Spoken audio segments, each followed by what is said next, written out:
All right, algebra students, this is just a quick run through for your homework, okay, for chapter 3-3. This is just a run through for the homework, and I'm not going to run through every problem. I've got it, as you can see, I'm sorry, I'll step over here. I've got it pointed only at the whiteboard because I want you to be able to see what I'm showing on the board. So again, pull up on your iPad. This is page 125 and 126. I'm going to go through these quickly, okay?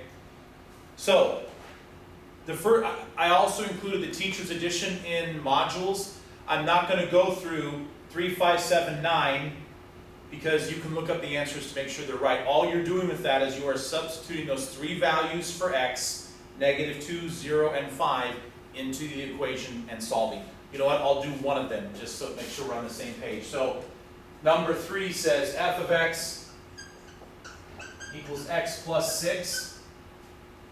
Okay? So we're doing it for when x is -2, 0, and 5. So f of -2 equals -2 plus 6, which equals 4. Okay? F of 0 equals 0 plus 6, which equals 6. And then f of 5 equals 5 plus 6 equals 11. That's all that is. You write f of whatever the number is, plug it in, and solve. I chose the first one as the easiest one, but the others aren't terrible. They didn't even give you any fractions, so you can hardly complain. Just some negatives, you'll survive. All right, so that's the first section. The next section is the interpretive one, right? Where the problem said, let C of t be the number of customers a restaurant has t hours after 8 a.m. Explain the meaning of each statement. This is number 11. Okay, so again, you're at a restaurant. C of t means how many customers there were t hours after 8 in the morning. Okay, so the first one says C of 0 equals 0. Right? C of 0 equals 0. Well, the 0 hour is when we started. And as the problem said, it was 8 a.m. So what this means is, at 8 a.m., there were no customers. We just opened our doors, right? At 8 a.m., there's no customers. The letter B says C of 3 equals C of 8. Okay? What does that mean? Well, C of 3 is 3 hours after 8 a.m., which is 11 a.m., equals C of 8, 8 hours after 8 a.m., which is 4 p.m. So what that means is you have the same number of customers at 11 a.m. as you did at 4 p.m. Okay? That's all that means. Letter C says that C of n equals 29. All that means is n hours after 8 a.m. We don't know what it is. It's a variable. N hours after 8 a.m. we had 29 customers. That's all that means. And then the last one is C of 13 is less than C of 12. C of 13 means 13 hours after 8 a.m., which is 9 p.m., is less than 12 hours after 8 a.m., which is 8 p.m. So what this means is we had fewer customers at 9 p.m. than we did at 8 p.m. We don't know how many fewer, we just know that we had fewer. Okay? Just data interpretation. All right, so the next group, problems 13 through 18, is again just a substitution problem, and I'm only going to do one of them. The first one, 13. So this says find the value of x so that the function has the given value. It says the function is h of x equals -7x. Evaluate this when h of x is 63. Alright, so all I'm doing is I'm taking this number and putting it in for h of x, which is right here. So I'm taking that 63 equals -7x. Okay? divide by -7. X equals -9. That's it. That's all you do with those. Substitute. You have the teacher's addition to check your answers for the others. They give you some fractions. That's okay, you'll survive. All right. Let me see what's up after this. 19. We didn't actually have one of these examples in the book, but it's not that hard to interpret. So number 19 says, find the value of x so that f of x equals 7. All you do is, again, my question to you all, what did I tell you that this f of x is the same as? It's the same as the letter y. So this equation is basically asking you this. Find the value of x when y equals 7. So you track along that graph. It's not pointed, and I'm not going to take the time to point. Track along that graph on number 19 until you get to where y equals 7. So you're following the line up at an angle until it crosses at 7. And where it crosses at 7, then you drop straight down to see what the x value is. And in this particular problem, it's 5. So when it says find the value of x so that f of x equals 7, the value of x then is 5. Okay? Maybe do number 20 just to make sure you got it. Find the value of x so that f of x equals 7. So look at the graph on 20. I know it wasn't in your homework, but let's make sure you understand that. If you're watching this on your own, pause here, get the answer, and then come back. So again, this time now you're following a graph that is a negative slope, right, going the other direction. So you're tracking along until it crosses where y equals 7. And that happens at the very tip, okay, of the graph where the arrow is pointing to. Drop straight down from there, and it's -3. So y equals 7, x equals -3. That's all that means. All right, next one, number 21. The function c of x equals 17.5x minus 10 represents the cost in dollars of buying x tickets to the orchestra with a $10 coupon, right? So you're going to buy whatever number of tickets you're going to buy. You're going to figure out how much they cost and then subtract $10 because you have a coupon to take $10 off. So your function is f of x equals 17.5x minus 10. So what this should tell you, if you look at this, I say, what does this mean exactly, this function? How much does each ticket cost? I'm hoping you can look at this and say, oh, well, each ticket costs you $17.50. Because that's what I'm multiplying by the number of tickets, is 17.5, right? So, letter A says, how much does it cost to buy 5 tickets? Well, x is the number of tickets. 17.5 times 5, and then our $10 coupon. 17 times 5 is, I've got to use my memory, so that is 5 times 17 is 85, plus 2.5 is 87.50, minus 10. So $77.50 is the cost of 5 tickets, if I did my math right. And I'm going to presume I did. If I'm wrong, you've got it recorded down. You can tease me about it. All right. Letter B says, how many tickets can you buy with $130? Well, what does $130 represent in this equation? By the way, I wrote F, this should have been C, sorry. I'm sure you guys already picked on me about it. There you go. Well, $130 represents the actual cost. So now I substitute that in here.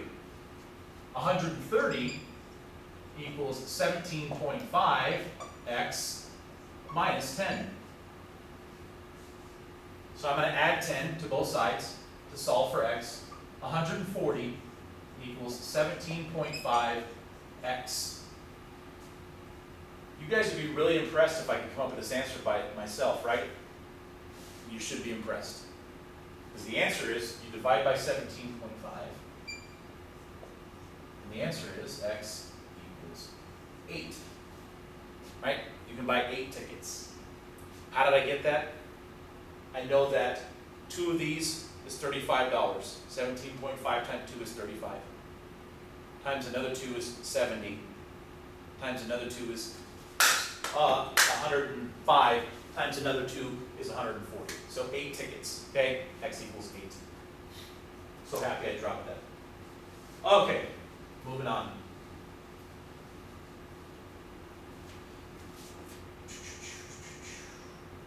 So 23, you're just graphing, and again, look in the teacher's edition, do your output tables, okay, and then do your graph. Just as an example, I'll do one as an example. 25 I'll do because that's a fraction. D of x equals -1/2 x plus 3. So if I'm doing a t-table or an input-output table, I'm going to choose numbers that help get rid of the fraction. So my equation is here. So I'm going to choose 3 numbers. And I have a denominator of 2. So I'm going to choose -2, 0, and 2. So I can get rid of my denominator when I multiply. That's the only reason. So if you can see that a general rule if you're doing this is, find out what the denominator is and pick whole numbers that match that so you can cross out your denominator, okay? So I plug in -2, -1/2 times -2 plus 3. -1/2 times -2 is +1 plus 3 is 4. -1/2 times 0 plus 3. -1/2 times 0 is 0 plus 3 is 3. And then -1/2 times 2 plus 3. -1/2 times 2 is -1 plus 3 is 2. So now I have my coordinate points, -2, 4, 0, 3, 2, 2. Should look something like this. If I write my little graph here, -2, 4 is somewhere here, 0, 3 is somewhere here, and 2, 2 is somewhere here, something like that. Okay? Please make sure you graph. We're doing lots of graphing, and I expect your graphing to be precise.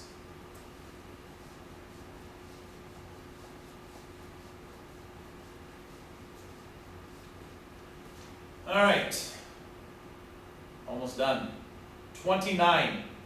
The graph shows the percent P in decimal form of battery power remaining in a laptop computer after T hours of use. A tablet initially has 75% of its battery power remaining and loses 12.5% per hour. Which computer's battery life will last longer? So, let's look at the graph first with the initial, our laptop, and see if we can interpret that graph. What does that graph tells me? It tells me on the y-axis, it says that's the power remaining percentage-wise in decimal form. So 1.0 in decimal form represents 100%, right? If you can see how this graph goes, it loses power at a pretty constant rate, 20% per hour, or 0.2 per hour in decimal form. After 5 hours, it's dead. Okay, that's what this looks like. So our question then is, our tablet starts out at 75% and loses its power at 12.5% every hour. So if we put that in decimal form, I'm going to call it f of x equals, we start at 0.75, which is 75%. We lose 12.5% every hour.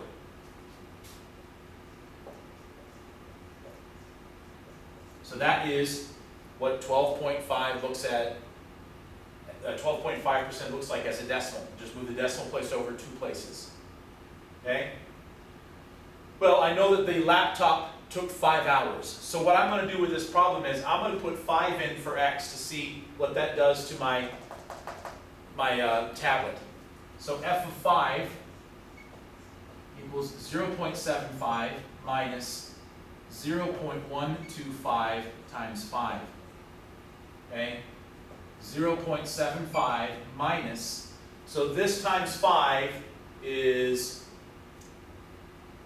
0.125, 0.25, 0.5, it's 0.625. Okay?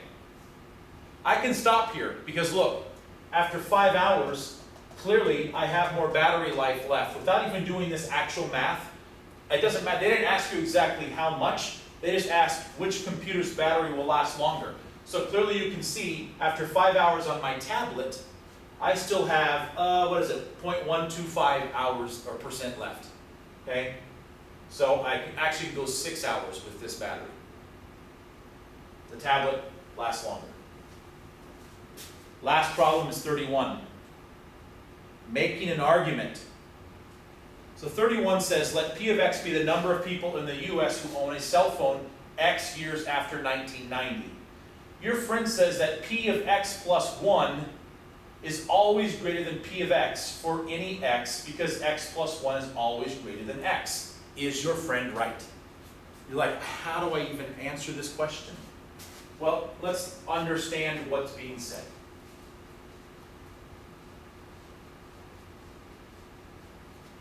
So P of X is the number of people that own cell phones X years after 1990. Okay? Doesn't tell us how many that is, and that doesn't matter. Your friend is saying, okay, so P of 0, what does that mean, P of 0? It means how many people owned a cell phone in 1990. We're going to make up a number. Let's say it's 1,000. Okay? In 1990. So there weren't that many. I tell you, I didn't have a cell phone until probably 1996 or 7, right? Anyway, P of 1, then, what does P of 1 mean? Which is 1 more than 0. Well, it means how many people had cell phones in 1991. Again, it's not given, I'm just making up numbers. But as you might imagine, cell phones increased in popularity over time, right? And so let's say there was 5,000 in 1991. Then we'll say P of 10. So that's 10 years after 1990, which is the year 2000, right? They've exploded by then. Let's say there's now 1 million. I'm sure there was way more than that, but that's just for the sake of whatever. I'm making up these numbers. So what our friend is saying is, for every time you add 1, which means you go 1 year further, that number is always going to be greater. The number of cell phone users is always going to be greater than the previous one. Is that always true? So you're saying, so you stop and you think, theoretically, is it always true that the number of cell phone users grows every year? That's more of a philosophical argument. You might think at some point we might reach saturation to where the number of cell phone users will no longer increase.